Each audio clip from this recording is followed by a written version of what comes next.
سید الاولین والآخرین امام المرسلین حضرت محمد الرسول اللہ صلی اللہ علیہ وسلم کی پیاری مقدس اور مطہر جماعت میں سے بڑا ہی بلند مقام ہے سیدنا عثمان ابن عفان رضی اللہ عنہ. صحابہ سارے ہی اللہ کے محبوب تھے، اللہ کے نبی صلی اللہ علیہ وسلم کے بھی پیارے تھے، لیکن ان میں سے بہت ہی بلند مقام اور مرتبہ رکھتے ہیں سیدنا عثمان ابن عفان رضی اللہ عنہ. مکہ مکرمہ میں مسلمان ہوئے، نبی پاک صلی اللہ علیہ وسلم کے ساتھ ہجرت کی اور اس سے پہلے حبشہ کی ہجرت میں بھی شامل تھے. انتہائی مالدار اور سخی آدمی تھے. یہ صفت بھی بڑے کم لوگوں میں جمع ہوتی ہے کہ مال بھی ہو اور سخاوت بھی ہو. سیدنا عثمان ابن عفان رضی اللہ عنہ میں یہ صفت موجود تھی کہ رب العالمین نے مال سے بھی نوازا تھا اور سخاوت سے بھی نوازا تھا.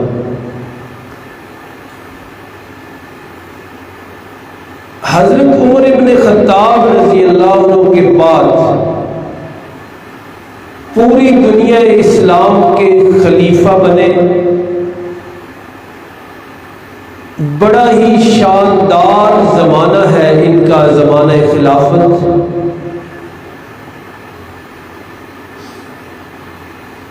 رسول پاک صلی اللہ علیہ وسلم نے جن اصحاب کرام کا نام لے کر ان کو جنت کی بشارت دی ہے، حضرت عثمان غنی رضی اللہ عنہ کا نام بھی اس فہرست اور لسٹ میں شامل ہے.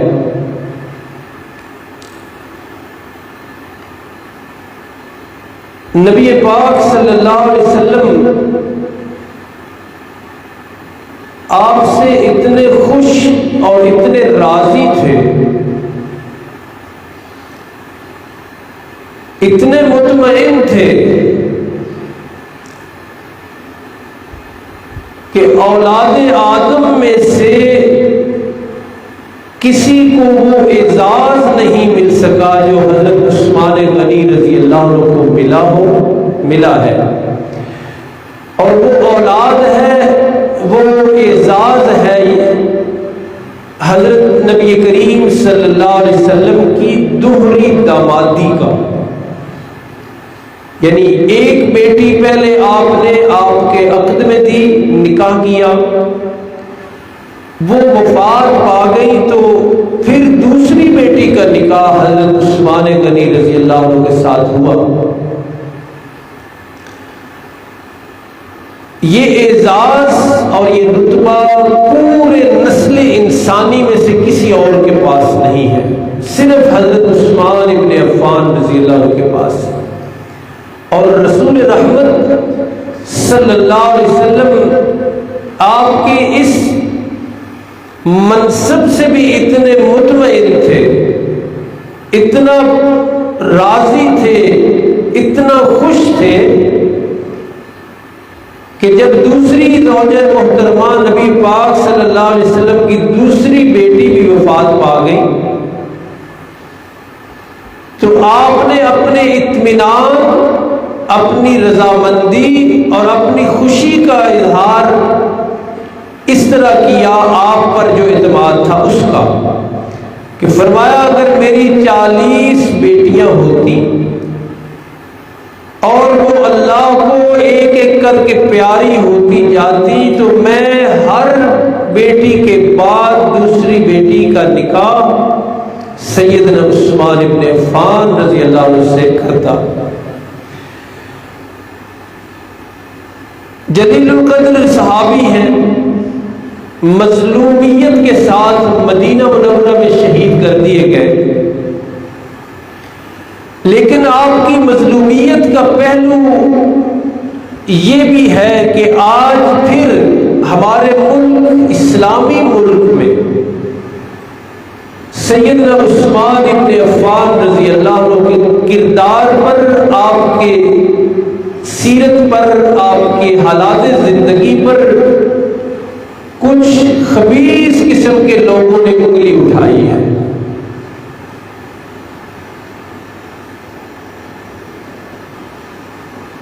اور انہوں نے یہ کہنے کی کوشش کی ہے کہ آپ جنگ احد سے فرار کر گئے تھے، بھاگ گئے تھے۔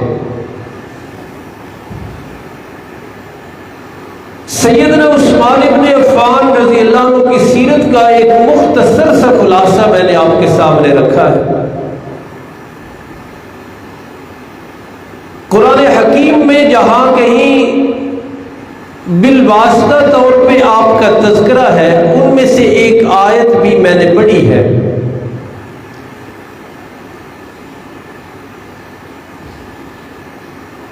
اس آیت کا شان نزول اور واقعہ یہ ہے کہ سن 6 ہجری میں نبی پاک صلی اللہ علیہ وسلم عمرہ کی نیت سے مدینہ منورہ سے روانہ ہوئے۔ راستے میں حدیبیہ کے ایک مقام ہے، حدیبیہ نام کا، وہاں روکا گیا آپ کو۔ مکہ والوں نے روکا، انہوں نے کہا ہم نے عمرہ نہیں کرنے دینا۔ نبی پاک صلی اللہ علیہ وسلم نے مکہ والوں سے بات کرنے کے لیے، مذاکرات کرنے کے لیے ایک سفیر چاہا، ایک ایسا آدمی جو ان کے ساتھ بات کرے، مذاکرات کرے۔ کون جائے، سفیر کون بنے؟ بات چلتے چلتے آ کر رکی سیدنا عثمان ابن عفان رضی اللہ عنہ کی شخصیت پر، جس نے مذاکرات کرنے ہوتے ہیں اس کے پاس پورا اختیار ہوتا ہے۔ جس فریق کا، جس پارٹی کا وہ مذاکرات کار ہوتا ہے، سفیر ہوتا ہے، اس پارٹی کا اس پر پورا اعتماد ہوتا ہے۔ وہ بھی واقعہ تفصیلی ہے، اس کو بھی ہم تفصیل میں جا کے نہیں پڑھیں گے۔ حضرت عثمان رضی اللہ عنہ وہاں مکہ میں تشریف لے گئے۔ وہاں جانے کے بعد حدیبیہ کے مقام پہ رکے ہوئے مدنی قافلہ میں یہ افواہ پھیلی کہ انہوں نے حضرت عثمان رضی اللہ عنہ کو شہید کر دیا ہے۔ آپ کا نگاہ نبوت میں کتنا مقام ہے، آپ کا کتنا مرتبہ ہے، رسالت مآب صلی اللہ علیہ وسلم کی نظر میں آپ کی کتنی اہمیت ہے، آپ ذرا اندازہ لگائیں کہ حضرت عثمان غنی رضی اللہ عنہ کی شہادت کی افواہ جب یہاں پہنچی، پتہ چلا کہ آپ کو شہید کر دیا گیا ہے۔ اگر آپ کا مقام و مرتبہ کم ہوتا، اہمیت تھوڑی ہوتی، شان اور مرتبہ کم ہوتا تو ایک شہادت کا واقعہ تھا، آپ سن لیتے وہ خبر اور زندگی رواں دواں ہو جاتی، لیکن آپ نے رہتی دنیا تک حضرت عثمان رضی اللہ عنہ کا مقام واضح کرنے کے لیے ایک بہت بڑا عمل وہاں کیا جسے بیعت رضوان کہتے ہیں۔ شہادتیں پہلے بھی ہوتی رہی ہیں، احد میں بھی ہوئی تھی، بدر میں بھی ہوئی تھی، لیکن اس طرح موت پر بیعت کسی صحابی کی شہادت کی وجہ سے نہیں لی گئی۔ واحد شخصیت حضرت عثمان رضی اللہ عنہ ہے کہ جن کی شہادت کی خبر ہے ابھی، جو بعد میں افواہ ثابت ہوئی، لیکن نبی پاک صلی اللہ علیہ وسلم نے اپنے سارے ہمراہیوں کو فرمایا کہ ہم نے حضرت عثمان رضی اللہ عنہ کی شہادت کا بدلہ لینا ہے اور میرے ساتھ بیعت کرو، میرے ساتھ بیعت کرو۔ 1400 صحابہ تھے، سب نے بیعت کی۔ ایک ہی بات تھی سامنے کہ ہم کٹ مریں گے، شہادت کا جام نوش کر لیں گے، لیکن حضرت عثمان رضی اللہ عنہ کی شہادت کا بدلہ لیے بغیر چین سے نہیں بیٹھیں گے۔ یہ اعزاز یہ بھی کسی اور کے نصیب میں نہیں آیا کہ جس کی شہادت کا بدلہ لینے کے لیے 1400 صحابہ نے بیعت کی ہو، اور رسول اللہ صلی اللہ علیہ وسلم نے خود بیعت کا حکم دیا ہو، اور پھر اس بیعت کا تذکرہ اللہ نے قرآن میں کیا ہو۔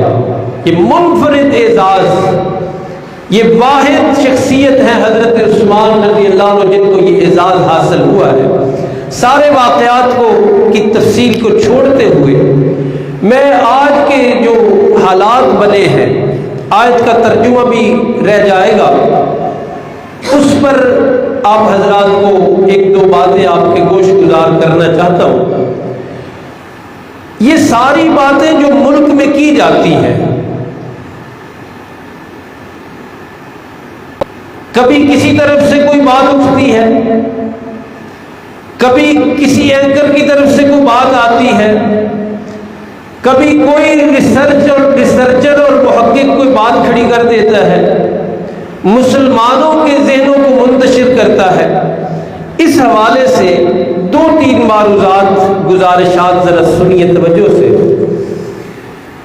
جو لوگ اس کو معاملے کو غور کرتے رہتے ہیں، سوچتے رہتے ہیں، ان کے لیے یہ اور بھی تھوڑے سے پوائنٹ ہے غور کرنے کے۔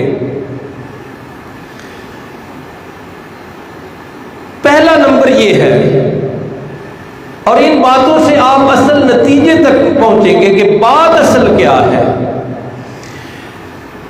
جب بھی کردار کشی کی جاتی ہے، جب بھی انگلی اٹھائی جاتی ہے، جب بھی اس طرح کی تحقیق سامنے آتی ہے، آپ نے کبھی غور کیا ہے کہ دوسری صدی کے کسی مسلمان کی کردار کشی نہیں کی جاتی؟ بڑی ہی غور طلب بات ہے۔ جب بھی انگلی اٹھائی جاتی ہے، صحابہ پر انگلی اٹھائی جاتی ہے، تیسری صدی کے کسی مسلمان کو زیر بحث نہیں لایا جاتا۔ جب بھی انگلی اٹھتی ہے، نبی پاک صلی اللہ علیہ وسلم کی جماعت پر اٹھتی ہے۔ چوتھی صدی کے کسی مسلمان کو آپ جانتے بھی نہیں کہ اس کی کردار کشی کی گئی ہو۔ حالانکہ اسلام کو نقصان تو پہنچنا شروع ہوا ہے دوسری صدی میں، اسلام کی سلطنت تو زوال پذیر جا کے ہوئی ہے تیسری صدی میں، اسلام کو نقصان تو پہنچا ہے چوتھی صدی میں۔ یعنی زمانہ رسالت کے بعد جو ہے وہ اسلام کا نقصان ہوا۔ کبھی غرناطہ ہمارے ہاتھ سے چلا گیا، کبھی کوئی ملک ہمارے ہاتھ سے چلا گیا، کبھی کسی جگہ ظلم، کبھی کسی جگہ ظلم۔ جو صحابہ سلطنت وسیع کر کے گئے تھے وہ بعد کی صدیوں میں سمٹتی گئی ہے، ہمارے ہاتھوں سے چھوٹی ہے، نکلی ہے۔ لیکن کبھی آپ نے دیکھا ہے کسی ریسرچر نے کہا ہو کہ میں دوسری صدی کے مسلمان پہ ریسرچ کروں گا؟ کبھی کسی نے سوچا ہے؟ آپ نے سوچا، دیکھا، غور کریں، کسی نے آج تک تیسری صدی کے مسلمانوں کو زیر بحث کو نہیں لایا۔ بعد کے لوگوں کو کسی نے بھی اپنی تحقیق کا محور نہیں قرار دیا، کسی نے نہیں کہا میں چوتھی صدی کے مسلمانوں کو غور کروں گا کہ کفر نے اسلام کو کیا نقصان دیا، 5ویں صدی کے مسلمانوں پر غور کروں گا۔ جب بھی کوئی اٹھتا ہے تو سیدھا صحابہ کو بھونکتا ہے کہ نہیں؟ عجیب بات، بعد والے کسی مسلمان کا کردار نہیں زیر بحث لایا جاتا جنہوں نے در حقیقت مسلمانوں کو نقصان پہنچایا، وہ بادشاہ ہو، وہ جرنیل ہو یا عوام ہو، لیکن حقیقی نقصان بعد کے مسلمانوں نے پہنچایا ہے۔ سلطنتیں ڈبو دی ہیں، تخت مسلمانوں کے گرا دیے، آپس میں لڑے، فتنہ مچایا، کیا کچھ نہیں کیا، لیکن بھونکنے والا جب بھی بھونکتا ہے سیدھا صحابہ کو بھونکتا ہے۔ پہلی صدی کے مسلمانوں، وجہ کیا ہے؟ اچھا، بھونکنے والوں کو بھی ذرا دیکھیے، یہ ایک بات ذہن میں رکھیں کہ جب بھی بھونکتا ہے کوئی سیدھا صحابہ کو بھونکتا ہے، بعد کی صدیوں والوں کو کوئی بھی آج تک نہیں بھونکتا۔ ان کے کردار پہ کوئی تحقیق نہیں، ان پہ کوئی ریسرچ نہیں، کوئی مرزا، کوئی ایرا غیرہ، کوئی کبھی آپ نے سنا ہو تو اس نے کہا میں 5ویں صدی کے مسلمانوں کو غور کروں گا۔ جب بھی کوئی اٹھتا ہے سیدھا صحابہ پہ بھونکتا ہے، ایک نمبر۔ دوسرے نمبر پہ یاد رکھیے، اس پہ بھی آپ غور کریں گے تو آپ نتیجے تک پہنچیں گے، کسی مباحث کو بھی کبھی دیکھا ہے کہ اس نے کہا اور ریسرچ میری یہ کہتی ہے کہ صحابہ میں یہ نقص تھا؟ کسی مباحث کو آج تک دیکھا ہے؟ جس کو بھی یہ بیماری ہے، آپ اس کی تاریخ اور ہسٹری اٹھا کے دیکھیں، اس میں شرک ہوگا، اس کے اندر کفر ہوگا، پہلے سے اس کے اندر اسلام سے دوری موجود ہے۔ آپ نے صحابہ کے نقص نکالتے نہیں دیکھا ہوگا، ہیں بھی کوئی نہیں، لیکن یہ کام جو بھی کرتا ہے اس کے پیچھے شرک موجود ہے۔ صحابہ دشمن ہو، آپ اس کے پیچھے تو سراسر یہودیت اور سبائیت موجود ہے، اور صحابہ دشمنی کو چھپا کر اندر جو اہل سنت کا روپ دھار کے یہ بھونکنا جنہوں نے شروع کیا ہوا ہے، ان کے اندر سراسر شرک ہے۔ تو میں اپنے حساب سے یہ بات آپ کے سامنے رکھنا چاہتا ہوں کہ یہ ساری تحقیق کی بیماری اور اس ساری بکواسات کی وجوہات کیا ہے، اصل وجہ یہ ہے جو میں عرض کرنا چاہتا ہوں، اگر غلطی ہو تو بے شک آپ نشاندہی کریں۔ اصل وجہ یہ ہے کہ صحابہ کی جماعت وہ جماعت ہے جنہوں نے کفر کی کمر توڑی ہے، جنہوں نے کفر کا بوریا بستر اہل عرب، پورے عرب سے نہیں پوری دنیا سے گول کیا، پوری دنیا میں کفر کو شکست دی ہے۔ صحابہ کی جماعت وہ جماعت ہے جنہوں نے شرک کو جڑ سے اکھاڑا تھا، اس لیے جو بھی بھونکتا ہے وہ صحابہ کو بھونکتا ہے، اور جو بھی بھونکتا ہے اس کے پیچھے آپ یہودیت پائیں گے اور یا شرک پائیں گے۔ آج بھی ان سے تکلیف ان کو ہی ہے، جس کفر کی کمر صحابہ نے توڑی تھی، ان کو ہی آج بھی یہ تکلیف ہے صحابہ سے، ورنہ کوئی بعد کے مسلمانوں پر نکتہ چینی نہیں کرتا، بعد کے مسلمانوں کو کوئی زیر بحث نہیں لاتا، کوئی نہیں بتاتا کہ گرناطہ کا سقوط کیوں ہوا۔ ان میں سے ہی یہ جو محقق بنے پھرتے ہیں، ان میں سے کبھی کسی کی تحقیق آپ نہیں دیکھیں گے کہ اس نے بتایا ہو بنگلہ دیش کیوں الگ ہوا پاکستان سے، ذمہ دار کون ہے، یہ نہیں بتائیں گے۔ اور ان کی ایک اور نشانی بھی ذہن میں رکھیے، کبھی شراب کے خلاف ان کا بیان نہیں آپ دیکھیں گے، کبھی ان کا زنا کے خلاف بیان نہیں دیکھیں گے آپ، کبھی کفر کے خلاف ان کا بیان نہیں دیکھیں گے۔ جو کفر پوری دنیا پہ غالب ہے، اب اس کا نام بھی یہ نہیں لیتے، پوری دنیا کے مسلمانوں کا خون جو بہا رہے ہیں ان کا نام بھی کبھی یہ نہیں لیں گے۔ ان کی ساری تحقیق اور تحقیق کا نچوڑ اور محور اور زور صحابہ کی جماعت پر ہے۔ اس کی وجہ میں نے عرض کر دی کہ صحابہ ہی وہ واحد شخصیات اور وہ جماعت ہے جنہوں نے اصل میں صحیح معنوں میں حقیقی طور پہ کفر کی کمر توڑی ہے، اور ان کو تکلیف صرف وہ ہے۔ ورنہ دوسری سائڈ یہ دیکھیے، یہ ان کی تحقیق کا انداز کیا ہے۔ چند جملے یہ بول نہیں سکتے، عربی کی کوئی یہ کتاب پڑھ نہیں سکتے، اور پڑھ بھی لیں جھوٹی سچی کچی پکی روایات ان کی تحقیق کی بنیاد ہے۔ ہماری جماعت کا یہ طرح امتیاز ہے، ہم یہ کہہ رہے ہیں صحابہ کو پڑھو ہی قرآن میں، صحابہ کو پڑھو ہی قرآن میں۔ جب قرآن میں پڑھیں گے تو یہ ساری تحقیقات ختم ہو جائیں گی۔ کہنا میں یہ چاہتا ہوں کہ ایک طرف ذرا جملوں کے انداز میں بھی سمجھ لیجئے، ایک طرف ان کی تحقیق ہے، ایک طرف اللہ کی تحقیق ہے، ایک طرف ان کی تحقیق ہے، ایک طرف رسول اللہ کی تحقیق ہے، ایک طرف ان کی تحقیق ہے، اور حضرت عثمان رضی اللہ عنہ کے بارے میں ایک طرف تحقیق ہے ابو بکر رضی اللہ عنہ کی، جنہوں نے اپنے زمانے خلافت میں ان کو مشیر بنا کے رکھا۔ ایک طرف ان بھونکنے والوں کی تحقیق ہے، دوسری طرف تحقیق ہے حضرت عمر فاروق رضی اللہ عنہ کی، جنہوں نے اپنے زمانے خلافت میں سیدنا عثمان کو اپنا مشیر بنا کے رکھا۔ اور ایک طرف ان لچے قسم کے محققوں کی تحقیق ہے، اور ایک طرف ان تمام صحابہ کی تحقیق ہے جو حضرت عثمان رضی اللہ عنہ کے دست اقدس پر بیعت خلافت کر رہے ہیں۔ کوئی وزن نہیں، اللہ کی تحقیق کا وزن زیادہ ہے یا ان کی تحقیق کا؟ وہ آیات اب ہم پڑھیں وقت لگ جائے گا، چلو ایک دفعہ یہ ایک آیت پڑھ لیتے ہیں۔ اللہ کی تحقیق، ایک طرف ان کی تحقیق پکی سچی جھوٹی سچی روایات ہے، اندر کفر کی بنیاد ہے، شرک کی بنیاد ہے، اور بغض صحابہ ہے، اس کی بنیاد پر یہ تحقیق ہے۔ اور دوسری طرف اس ذات کی تحقیق ہے جو علام الغیوب ہے، اس کی تحقیق ہے جو دلوں کے راز جانتا ہے۔ انہوں نے تو صرف اتنا دیکھا نا کہ اونٹ سے بھاگ گئے تھے، وہ بھی کتابوں میں، سچی جھوٹی کتابوں میں۔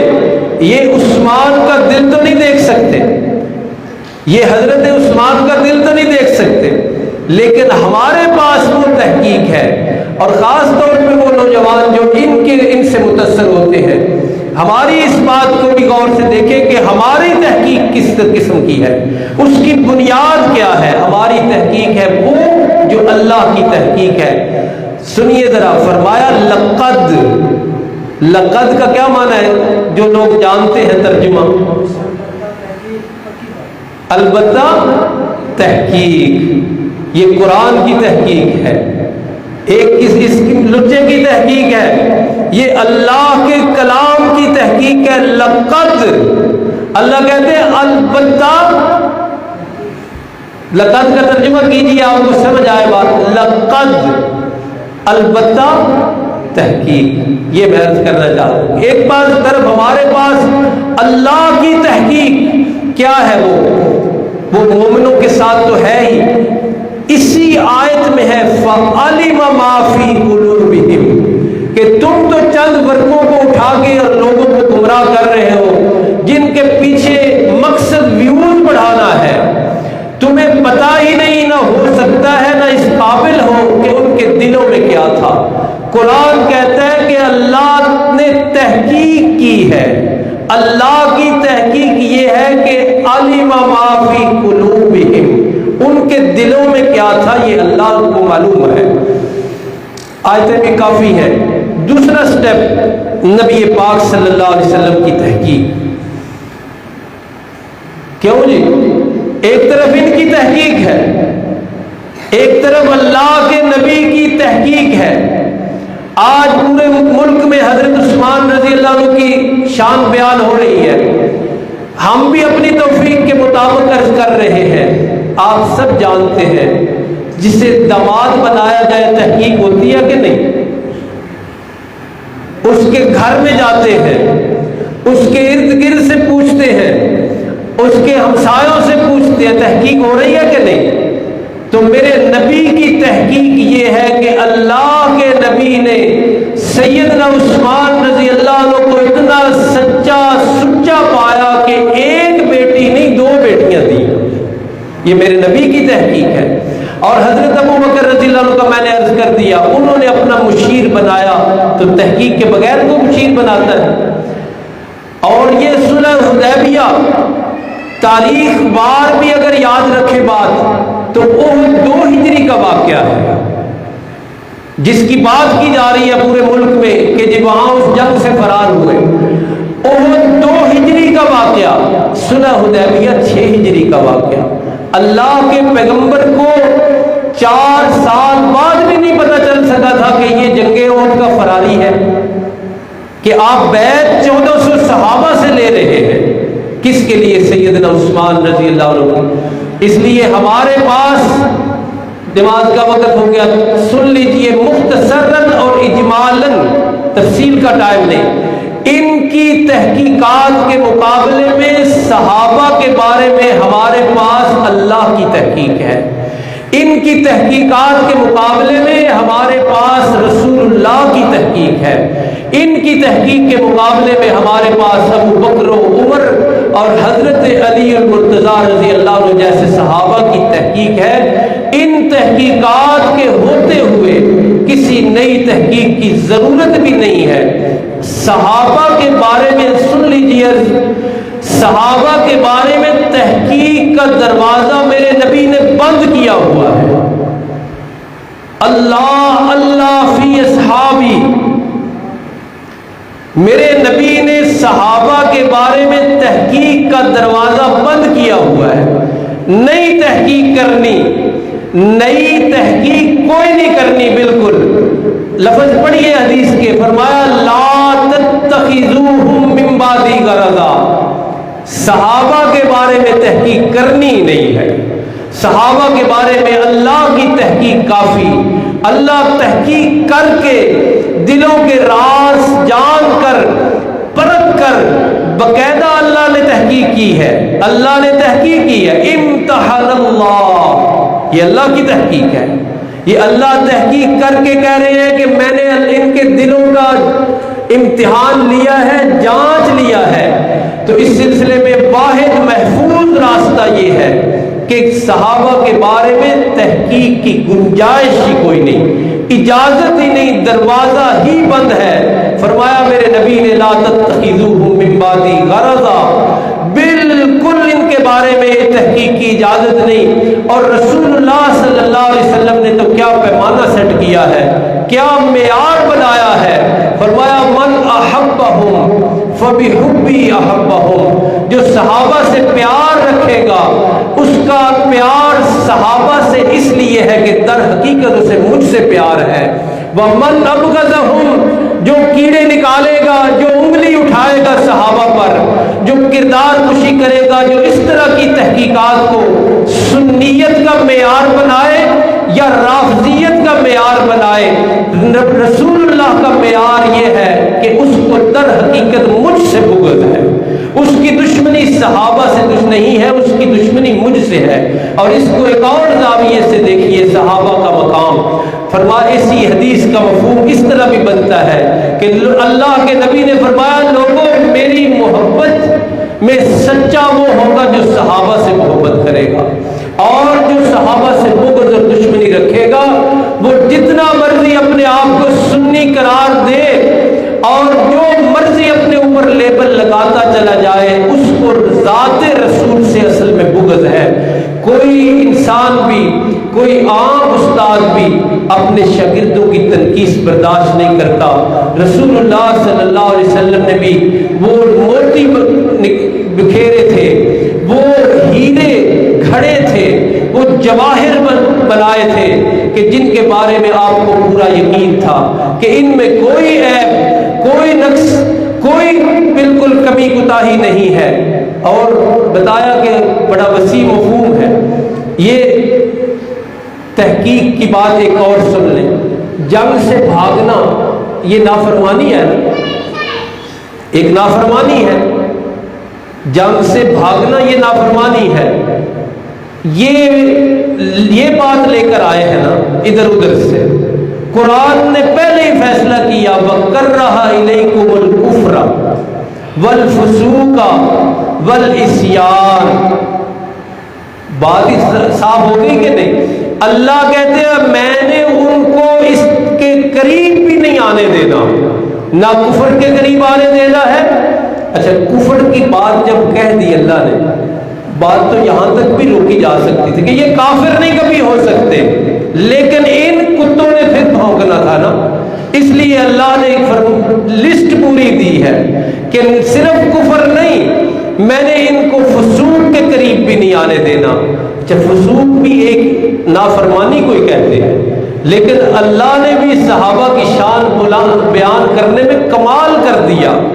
آگے فرمایا والعصیان، نہ ان کو کفر کے قریب جانے دینا ہے، نہ فسق کے قریب جانے دینا ہے، نہ عصیان نافرمانی کے قریب جانے دینا ہے۔ قرآن کی اس آیت کے ہوتے ہوئے ان لچے لفنگوں کی تحقیقات ہم کیسے مان لیں؟ یہ اللہ کی تحقیق ہے، یہ قرآن کی تحقیق ہے۔ سیدنا عثمان رضی اللہ عنہ جلیل القدر صحابہ میں سے ہیں، کوئی آپ کا ہم سر اور ثانی نہیں ہے، جن خاص طور پر رتبوں کا میں نے ذکر کیا، ان میں آپ کا کوئی ثانی نہیں، نہ دوہری دمادی میں اور نہ 1400 صحابہ نے جو آپ کے شہادت کا بدلہ لینے کی بیعت کی ہے، اس اعزاز میں بھی دنیا انسانی میں کوئی آپ کا ہمسر نہیں۔ صحابہ کرام رضوان اللہ علیہ مجمعین کے متعلق ان جدید لفنگوں کی تحقیقات کے بالکل قریب نہ جائیں، اور خاص طور پہ ہماری جماعت جو موقف پیش کر رہی ہے الحمدللہ وہ سب جماعتوں سے مضبوط موقف ہے، اور وہ یہی ہے جس کو الفاظ بدل کر میں عرض کر رہا ہوں کہ صحابہ کو پڑھو ہی قرآن میں، صحابہ کے بارے میں قرآن پر اعتماد کرو، صحابہ کے بارے میں اللہ کی تحقیق پر اعتماد کرو۔ یہاں بھی لقد رضی اللہ فرمایا، ایک اور جگہ آتا ہے لقد تاب اللہ علی النبی والمہاجرین والانصار، وہاں بھی اللہ کی تحقیق ہے، البتہ تحقیق۔ تو سیدنا عثمان غنی رضی اللہ عنہ کی شان ہر قسم کے عیب اور اس طرح کی کمی کوتاہی سے پاک ہے۔ آخر میں جس طرح بھی ہو سکے پیغام اگر پہنچ جائے، حکومت وقت سے بھی ہم یہ عرض کریں گے کہ ان لفنگوں کی زبانوں کو لگام دیں۔ یہ جو مختلف بہانے بنا کے کہ جی بات کرنے کی آزادی ہونی چاہیے، بات جو بھی بندہ کرنے کر سکتا ہے، اس طرح کے یہ جو انگریز کے بنائے ہوئے باتیں ہیں ان کا سہارا لے کر صحابہ کو یہ جو لوگ بھونک رہے ہیں، یہ دراصل ملک عزیز کے وطن کو بھی، امن کو بھی خراب کرنا چاہتے ہیں۔ یہ امن دشمن لوگ ہیں۔ تفصیل میں نے عرض کر دی کہ ان کو کوئی اور نہیں نظر آتا 14 صدیوں میں بھونکنے کے لیے، کوئی اور نہیں ان کو نظر آتا۔ ملک کا جنہوں نے بیڑا گرک کیا، کبھی ان کے خلاف ان کے منہ سے بات سنی ہے؟ کبھی جن جرائم میں، جن گناہوں میں ہمارا ملک دل دل میں پھنسا ہوا ہے، ان کے خلاف کبھی آپ ان کے منہ سے بات نہیں سنیں گے۔ جب بھونکیں گے، جب پڑھیں گے، صحابہ کو پڑھیں گے۔ تو یہ در حقیقت ملک دشمن بھی ہیں، اسلام دشمن بھی ہیں، اور ملک کے امن کے بھی دشمن ہیں۔ اداروں کو اور ایجنسیوں کو اور حکومت کو ان پر نظر رکھ کے ان کو کنٹرول کرنا چاہیے۔ باقی ہم جیسے صحابہ کی جوتیوں کے غلام اپنا فریضہ ادا کرتے رہیں گے انشاءاللہ۔ وما علینا الا البلاغ۔